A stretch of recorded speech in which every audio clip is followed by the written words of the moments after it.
মুখ্যমন্ত্রীকে বলেছেন, মুখ্যমন্ত্রী পাকিস্তানের হয়ে কথা বলেছেন, ব্যাট করেছেন। আবার বলছি, মুখ্যমন্ত্রী বলেছেন পাকিস্তান কি করে ইউএনের ভাইস চেয়ারম্যান পায় যেটা রাশিয়া পেয়েছে, পাকিস্তান কি করে আইএমএফের ঋণ পায়, এডিবিআর ঋণ পায়। মুখ্যমন্ত্রীর বক্তব্য তো বাইরে অডিও তো বহু লোক রেকর্ড করেছে, সবার কাছে তো আছে, আপনারা তো শুনেছেন, প্রসিডিংসে আছে।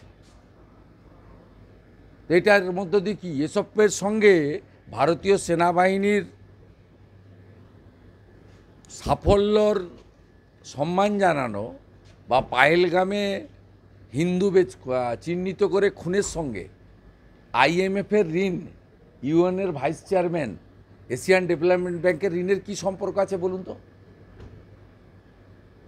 যে মুখ্যমন্ত্রী বলেন যে মোদিজি, অমিত শাহজি এরা ভোটের জন্য আবার পায়েলগাম করেছেন, ভোট এলেই একটা করে করেন, সেই মুখ্যমন্ত্রীকে ন্যাশনালিস্ট বলতে হবে নি? 7 বার করেছে, 8 বার করেছে, করতে বলুন না তো, ওখানে তো আমাকে কৈফত চাইবে, আমি তার উত্তর দেবো। আর বাইরের কথা নিয়ে যদি বলে, তাহলে ফিরহাদ হাকিম যে কথাগুলো বলেছে, নরেন চক্রবর্তী যে কথাগুলো বলেছে, উদয়ন ঘোষ যে কথা বলেছে, আজকে বিধানসভার ভিতরে আমার কাছে রেকর্ডিং আছে, আউটসাইডে তো শোনা যায়, বলেছে আবার বলবো।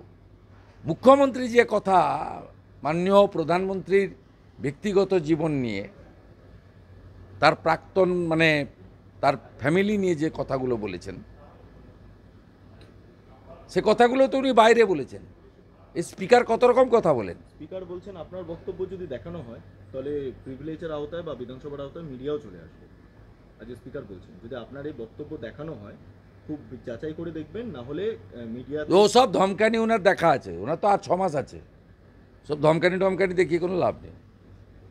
মানে যেটা বলেছেন বাইরে বলেছেন, এবং সেই ব্যাপার থেকে আপনার উনি বলেছেন তাই বলেছি। উনি কি বলেননি? আপনি তো গ্যালারিতে ছিলেন, বলেননি যে পাকিস্তান ইউএনের ভাইস চেয়ারম্যানশিপ পায় কী করে, রাশিয়াও পায়, আইএমএফ, এডিবিআই, সেই কথাই বলেছি।